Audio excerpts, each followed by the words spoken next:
എപ്പോഴും സിംഹരാജാവ് നമ്മളെ അപമാനിച്ച് പാട്ടിൽ നിന്ന് പറഞ്ഞയച്ചത്. നിനക്ക് ഒട്ടും സങ്കടമേ ഇല്ലേ? നിനക്ക് എങ്ങനെ വീണ്ടും ഉറക്കം വരുന്നേ? ഏയ് വിഷമിക്കാതിരിക്കും അങ്കി. എല്ലാവർക്കും ഒരു ദിവസമുണ്ട്. നിന്റെ ഭർത്താവ് ചങ്കിയുടെ ഒരു ദിവസം വരുമ്പോ ഞാൻ സിംഹരാജാവിനെ പിടിച്ച് കഴുതയാക്കി കളയും. ഒരു കാട്ടിൽ ചങ്കി എന്ന പേരുള്ള ഒരു മടിയനായ കഴുത ജീവിച്ചുകൊണ്ടിരുന്നു. ചങ്കിയുടെ മടി കൊണ്ട് അതിന്റെ ഭാര്യ ഒരുപാട് കഷ്ടപ്പെട്ടുകൊണ്ടിരുന്നു. ചങ്കി കഴുത അതിന്റെ ഭാര്യയെ മങ്കി എന്നാണ് വിളിക്കുക. അങ്ങനെ ഇരിക്കെ ഒരു ദിവസം ഉച്ച സമയത്ത് ചങ്കി വെറുതെ കിടന്ന് ഉറങ്ങുകയായിരുന്നു. അപ്പൊ അതിന്റെ ഭാര്യ വന്ന് അതിനെ എഴുന്നേൽപ്പിച്ചു.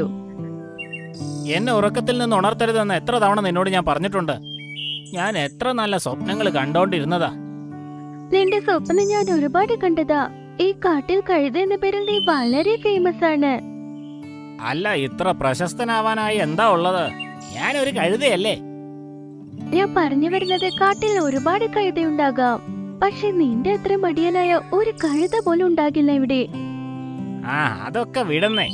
ഇത് പറ, നീ എന്തിനാ എന്നെ ഉറക്കത്തിൽ നിന്ന് ഉണർത്തിയത്? ഇന്ന് നമ്മുടെ കാടിന്റെ സിംഹരാജാവ് എല്ലാവർക്കും വിരുന്ന് വെച്ചിട്ടുണ്ട്. നമുക്ക് അവിടെ പോകണ്ടേ? അപ്പൊ ചങ്കി കഴുത പാതിയുറക്കത്തിൽ തന്റെ ഭാര്യയോട് പറഞ്ഞു. എനിക്ക് നല്ല ഉറക്കം വരുന്നുണ്ട്. നീ എനിക്ക് കഴിക്കാനായിട്ട് എന്തെങ്കിലും കൊണ്ടുവാ.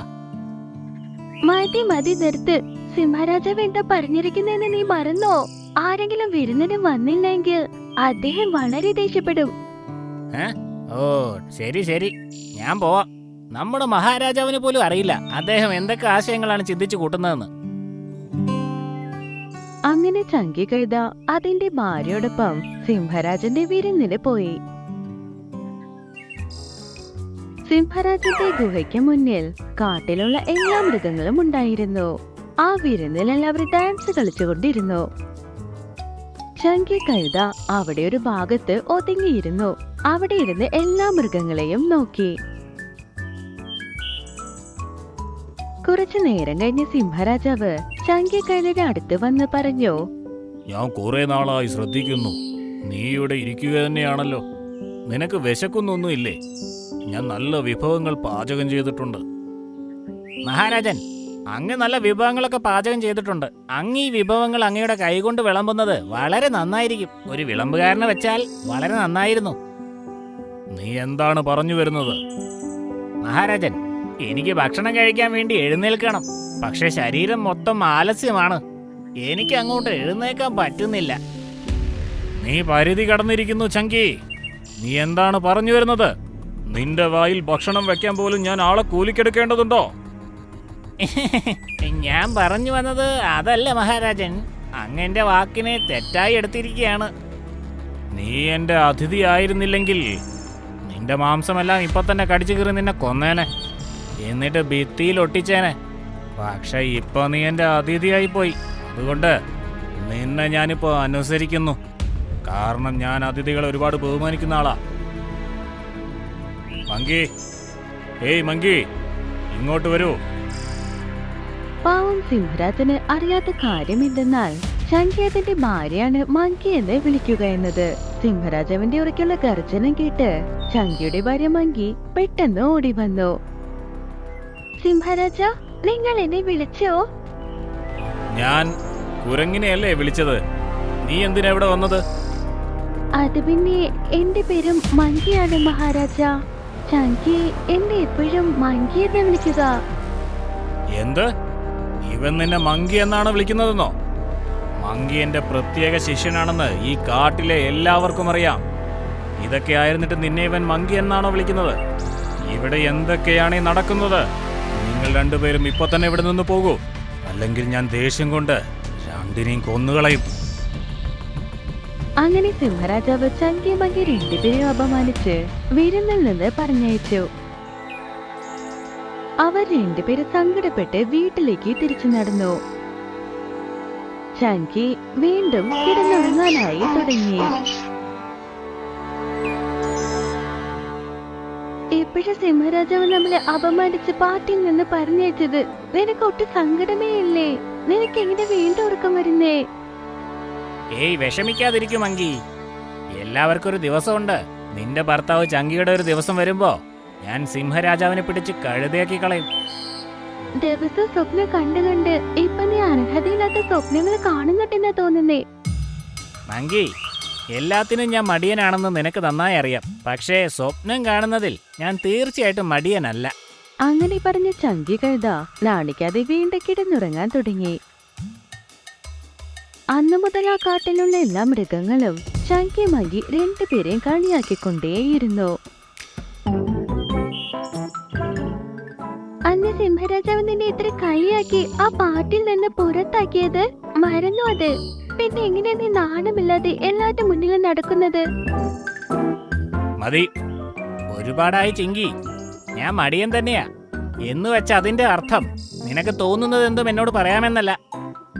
നീ എന്ത് ചെയ്യുമെന്നെ? നിന്നെ കുറിച്ച് സംസാരിച്ചാൽ ഞാൻ സിംഹരാജാവിനോട് പോയി പറഞ്ഞു കൊടുക്കും. പരാതി പറയുന്നതിന് മുമ്പ് ഒരു തവണ ആലോചിക്ക് ചിങ്കി. ഞാൻ കാട്ടിലെ രാജാവാകുന്ന നിമിഷം നിന്നെ ഞാൻ എന്ത് ചെയ്യുമെന്ന് നോക്കിക്കോ. ചങ്കി അങ്ങനെ പറഞ്ഞത് കേട്ട് ചിങ്കി കിളി അവനെ കളിയാക്കി ഉറക്കെ ചിരിച്ചുകൊണ്ടേയിരുന്നു. അതിനുശേഷം അവിടെ നിന്ന് പറന്നു പോയി. ചിങ്കി കുരുവി ചങ്കിയെ കളിയാക്കിയത് കൊണ്ട് അവന് ഒരുപാട് ദേഷ്യം വന്നു. അതിനുശേഷം അത് ദേഷ്യത്തിൽ ഒരു മരത്തിന് മുന്നിൽ ചെന്ന് നിന്നു. അപ്പൊ ചങ്കി കണ്ടു അവിടെ ഒരു സ്വാമിജി താഴെ വീണ് കിടന്നത്. അദ്ദേഹം എഴുന്നേക്കാൻ ഒരുപാട് കഷ്ടപ്പെട്ടു. അപ്പൊ ചങ്കി കഴുത ഒരുപാട് ദേഷ്യത്തിൽ അദ്ദേഹത്തിന്റെ പുറത്ത് ആഞ്ഞു ചവിട്ടി കിട്ടിയതും അദ്ദേഹം വേഗം എഴുന്നേറ്റു. ഞാനൊരു അത്ഭുത സന്യാസിയാണെന്ന് നിനക്കറിയില്ലേ? പക്ഷേ നീ എന്നേക്കാൾ വലിയ സന്യാസിയാവാൻ നോക്കുന്നു. ഇതെല്ലാം എങ്ങനെ സംഭവിച്ചു? നിങ്ങൾ എന്റെ ഭാഷ സംസാരിക്കുന്നോ? മനുഷ്യർക്ക് മൃഗങ്ങളുടെ ഭാഷ അറിയുമോ?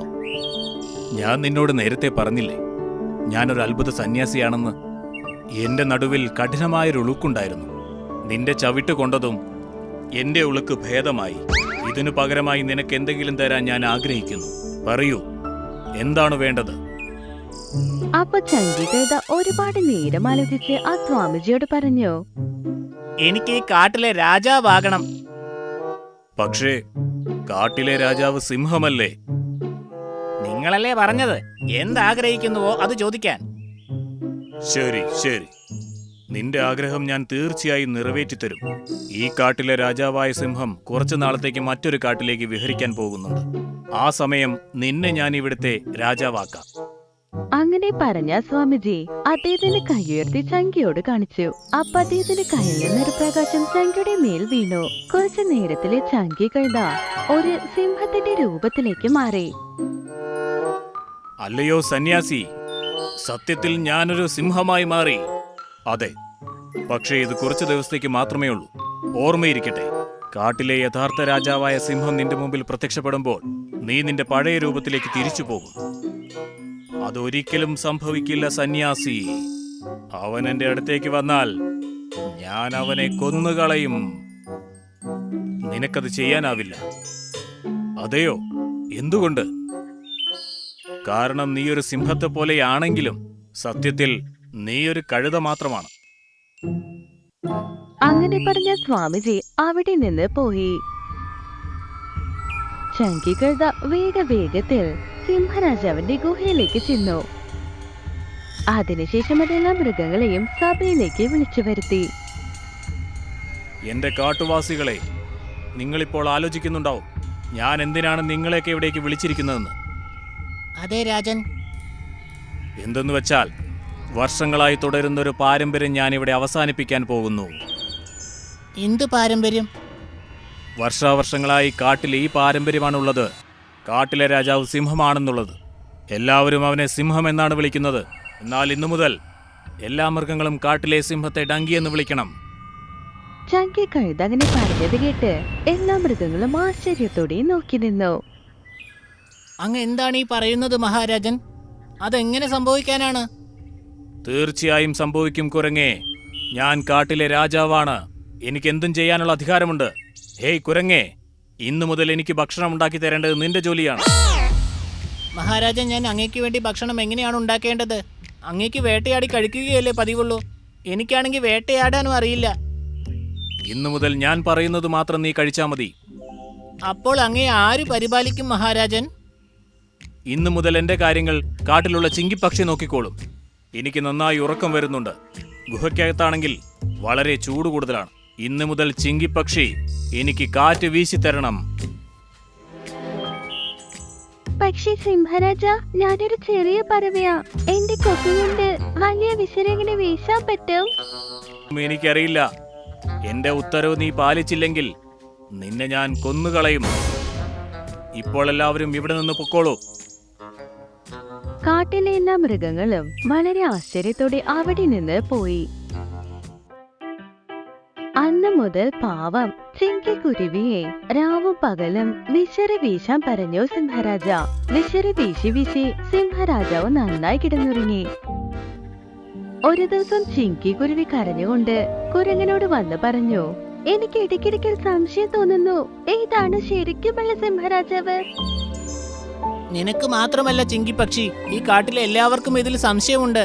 കാരണം രാജാവ് പകൽ മുഴുവൻ ഗുഹയ്ക്കുള്ളിൽ ഉറങ്ങുകയും മാംസത്തിന് പകരം പച്ചക്കറികൾ കഴിക്കുകയും ചെയ്യുന്നു. പറഞ്ഞത് ശരിയാ. എല്ലാരും കാട് വിട്ട് പോയിക്കൊണ്ടിരിക്കുന്നു. എങ്ങനെ പോയാൽ പിന്നെ ഞാനും ഈ കാട് വിട്ട് പോകും. അങ്ങനെ കാട്ടിലുള്ള മൃഗങ്ങൾ എല്ലാവരും ചങ്കി കഴുതയെ കൊണ്ട് കഷ്ടപ്പെട്ടു. അതിനുശേഷം അവരെല്ലാവരും കാട് വിട്ടുപോകാനും തീരുമാനിച്ചു. കുറച്ചു നാളുകൾക്ക് ശേഷം ശരിക്കുമുള്ള രാജാവായ സിംഹം കാട്ടിലേക്ക് വന്നു. അപ്പൊ സിംഹരാജനെ കണ്ട് അതിന്റെ സുഹൃത്തായ കുരങ്ങൻ എങ്ങനെ പറഞ്ഞു, ഇതെന്താണ് കഴുത മഹാരാജാവേ, അങ്ങ് ഗുഹയിൽ ഉറങ്ങുന്നില്ലേ? അങ്ങ് എന്താണ് ഇവിടെ ചെയ്യുന്നത്? നീ എന്താ ഇങ്ങനെയൊക്കെ സംസാരിക്കുന്നത് മങ്കിക്കുരങ്ങേ? നിനക്ക് എത്ര ധൈര്യം വന്നിട്ടാ നീ എന്നെ ഡങ്കി എന്ന് വിളിച്ചത്? മഹാരാജൻ, അങ്ങല്ലേ വിളിക്കാൻ പറഞ്ഞത്? അങ്ങനെ കുരങ്ങ് സംഭവിച്ചതെല്ലാം സിംഹത്തിനോട് പറഞ്ഞു. എന്റെ കൂടെ വരൂ. അവൻ തീർച്ചയായും ഒരു വഞ്ചകനായിരിക്കണം. ഈ കാട്ടിലെ രാജാവ് ഞാനാണ്. സിംഹരാജാവ് വളരെ ദേഷ്യത്തിൽ ഗുഹയ്ക്ക് ചെന്നു. സിംഹരാജാവിനെ കണ്ടതും ചങ്കി കഴുത അതിന്റെ ശരിക്കുമുള്ള രൂപത്തിലേക്ക് മാറി. ഓ, അപ്പൊ നീയാണല്ലേ ചങ്കി കഴുതേ? എന്റെ രൂപം അണിഞ്ഞുകൊണ്ട് കാട്ടിലുള്ള എല്ലാ മൃഗങ്ങളെ കൊണ്ടും എന്നെ ഡോങ്കി എന്ന് വിളിപ്പിച്ചു അല്ലേ? നിന്നെ ഞാൻ വെറുതെ വിടില്ല.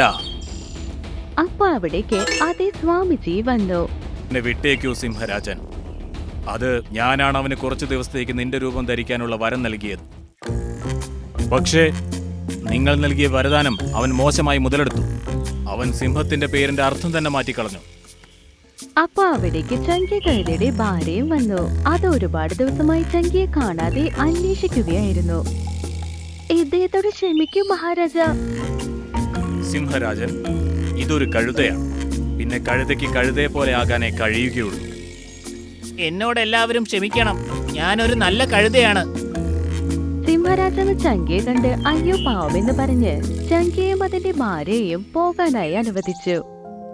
സ്വാമിജിയും അവിടെ നിന്ന് അപ്രത്യക്ഷപ്പെട്ടു. അന്നു മുതൽ ചങ്കി കഴുത മുഴുവനായി അതിന്റെ സ്വഭാവം മാറ്റി. നമ്മുടെ ആസൂത്രണം നിറവേറാൻ പോകുന്നു. എല്ലാ പക്ഷികളും നമ്മൾ ഉണ്ടാക്കി വെച്ച വീട്ടിൽ വന്ന് താമസിക്കാൻ പോകുന്നു. അവർ ഇവിടെ വന്ന് താമസിക്കുമ്പോൾ നമുക്ക് ഭക്ഷണം അന്വേഷിച്ച് പോകേണ്ട ആവശ്യം വരില്ല. നമ്മുടെ കൂട്ടിൽ തന്നെ എല്ലാം വരും. കാട്ടിൽ തണുപ്പുകാലം ഇപ്പോഴാണ് തുടങ്ങിയിരുന്നത്. മിട്ടു, ടീനു എന്ന 2 പക്ഷികൾ, അതുപോലെ മൈന, പിന്നെ മൂങ്ങ, ഇവരെല്ലാവരും ആകാശത്തിലൂടെ പറന്നുപോയി. എന്നാൽ രാവിലെ നല്ല തണുപ്പായിരുന്നതുകൊണ്ട് എപ്പോഴത്തെയും പോലെ അവർക്ക് സന്തോഷമായി പറക്കാനേ കഴിഞ്ഞില്ല. എല്ലാവരും ആ പപ്പായ മരത്തിന്റെ ചില്ലയിൽ പോയിരുന്നു. പ്രിയപ്പെട്ട പക്ഷികളെ, സുഖമാണോ?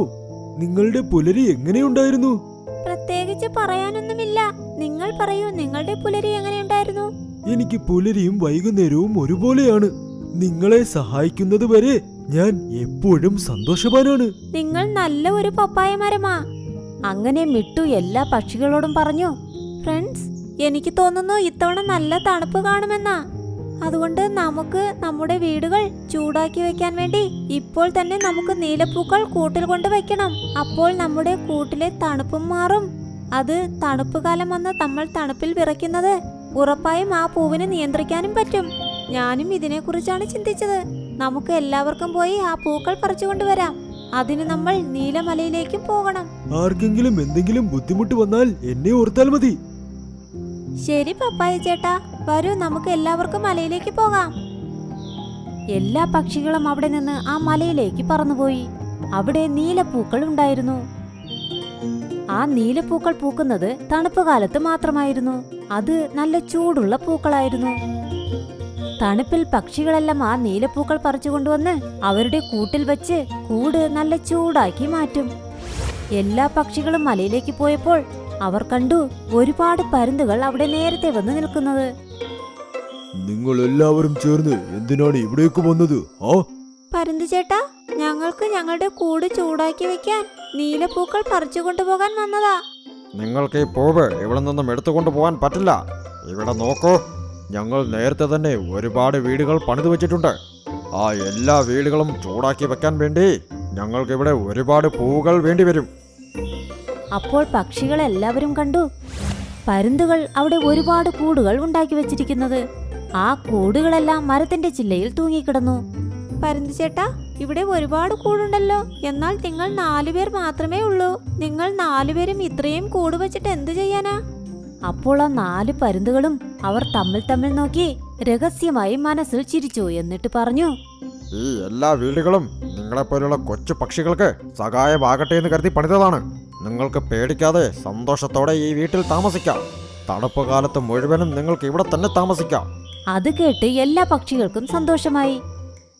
ശേഷം അവർ വീണ്ടും കാട്ടിലേക്ക് വന്ന് ആ പപ്പായ മരത്തിന്റെ മുകളിൽ പോയിരുന്നു. നിങ്ങളുടെ കാട്ടിൽ നിന്ന് മാറി പരുന്തുകളുടെ ചുറ്റുവട്ടത്ത് താമസിക്കുന്നത് കുറച്ച് ആപത്താണ്. അവർ എന്തോ ആസൂത്രണം ചെയ്യുന്നു. ആ ചുറ്റുവട്ടത്തിൽ നിങ്ങൾ ഭക്ഷണത്തിനും ഒരുപാട് ബുദ്ധിമുട്ടും. നിങ്ങൾ കുറച്ച് ചിന്തിക്കൂ. നിങ്ങൾ പറയുന്നത് ശരിയാണ് പപ്പായ ചേട്ടാ. എന്നാൽ ഇപ്പോൾ തണുപ്പിൽ നിന്ന് രക്ഷപ്പെടാൻ ഞങ്ങൾ എന്ത് ചെയ്യണം? അതിനുവേണ്ടി ഞാൻ കുറച്ച് കഷ്ടപ്പെടേണ്ടി വരും. രാവിലെ 11 മണി മുതൽ 5 മണി വരെ നല്ല വെയിലടിക്കും.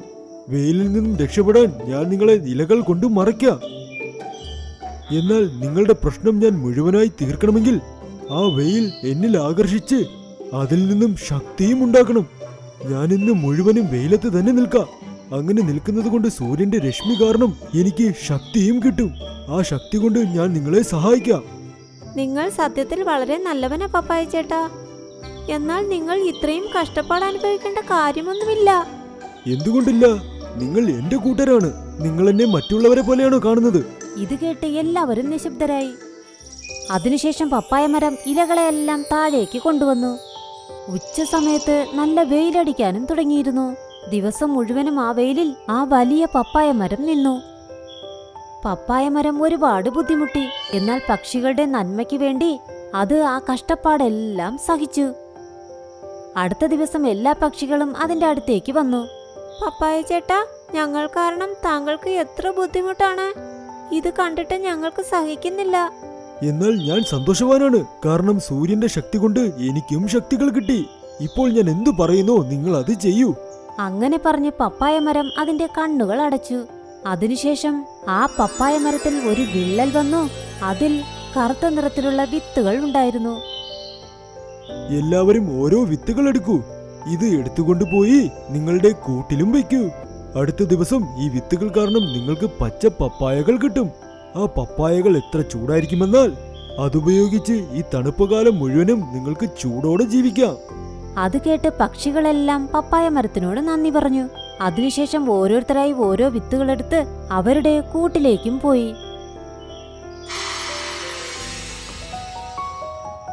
അതിനുശേഷം അവർ അവരവരുടെ കൂട്ടിലേക്ക് കൊണ്ടുവച്ചു. അടുത്ത 3 ദിവസത്തിനുള്ളിൽ ആ വിത്തുകളിൽ നിന്നും ഒരു വലിയ പപ്പായയും വെളിയിലേക്ക് വന്നു. അപ്പോൾ പക്ഷികൾ എല്ലാവരും അവരുടെ ചുണ്ടുകൾ കൊണ്ട് ആ പപ്പായയെ കൊത്തി അകത്തുപോയി വെളിയിലേക്ക് വരാൻ വേണ്ടി ഒരു വാതിലും ഉണ്ടാക്കി. ഇപ്പോൾ അവർക്ക് എല്ലാവർക്കും താമസിക്കാൻ വളരെ മനോഹരമായ വലുതായ ചൂടുള്ള വീടും കിട്ടി. എല്ലാവരും ഒരുപാട് സന്തോഷിച്ചു. ഒരുമിച്ച് എല്ലാവരും പപ്പായ മരത്തിന്റെ അടുത്തേക്ക് വന്നു. പപ്പായ ചേട്ടാ, നിങ്ങൾക്ക് ഒരുപാട് നന്ദി. നിങ്ങൾ ഞങ്ങളുടെ നന്മയ്ക്ക് വേണ്ടി ഒരുപാട് കഷ്ടപ്പെട്ട് വെയിലത്ത് നിന്ന് ഞങ്ങളെ ഒരുപാട് സന്തോഷപ്പെടുത്തുന്നില്ലേ? ഇപ്പോൾ ആ പപ്പായ മരം സന്തോഷിച്ചു. മറ്റൊരു വശത്ത് 4 പരുന്തുകളും ഒത്തുചേർന്ന് ഉത്സവവും ആഘോഷിച്ചുകൊണ്ടിരുന്നു. നമ്മുടെ ആസൂത്രണം നിറവേറാൻ പോകുന്നു. എല്ലാ പക്ഷികളും നമ്മൾ ഉണ്ടാക്കി വെച്ച വീട്ടിൽ വന്ന് താമസിക്കാൻ പോകുന്നു. അവർ ഇവിടെ വന്ന് താമസിക്കുമ്പോൾ നമുക്ക് ഭക്ഷണം അന്വേഷിച്ച് പോകേണ്ട ആവശ്യം വരില്ല. നമ്മുടെ കൂട്ടിൽ തന്നെ എല്ലാം വരും. അപ്പോൾ അവരുടെ അടുത്തേക്ക് ഒരു കഴുകൻ വന്നു. അത് പറഞ്ഞു, നിങ്ങളുടെ പ്ലാൻ എല്ലാം വെള്ളത്തിലായി. വലിയ പപ്പായ മരം അവരെ സഹായിച്ചു. അതുതന്നെ അവർക്ക് വേണ്ടി ഒരു കൂടും പണിതു കൊടുത്തു. ഇല്ല, ഇത് നിന്റെ ഐഡിയ അല്ലേ? അല്ല, നിന്റെ ഐഡിയ ആയിരുന്നു. വെറും മണ്ടത്തരമായ ഒരു ഐഡിയ. അങ്ങനെ 4 പേരും വഴക്കുണ്ടാക്കാൻ തുടങ്ങി. തമ്മിൽ തമ്മിൽ അടിക്കാനും തുടങ്ങി. ഇതാ വെച്ചോ, ഇതാ വാങ്ങിച്ചോടാ. ഇങ്ങനെ അവർ തമ്മിൽ തമ്മിൽ അടിക്കാൻ തുടങ്ങി. തമ്മിൽ അടി വാങ്ങി 4 പേരും ക്ഷീണിച്ചു. മറ്റൊരു വശത്ത് കാട്ടിലെ എല്ലാ പക്ഷികളും ആ പച്ച പപ്പായ മരത്തിൽ വളരെ സന്തോഷത്തോടെ ജീവിച്ചു. പപ്പായ മരം വീണ്ടും പക്ഷികളെ ഒരുപാട് സഹായിച്ചു. അതോർത്തത് ഒരുപാട് അഭിമാനിച്ചിരുന്നു. പപ്പായ മരം സന്തോഷത്തോടെ കുറച്ചു ദൂരെയുള്ള പച്ച പപ്പായ വീടുകൾ നോക്കി നിന്നു. അതിന്റെ ഉള്ളിൽ നിന്നും എല്ലാ പക്ഷികളും ചിരിച്ചുകൊണ്ട് വെളിയിലേക്കും നോക്കി.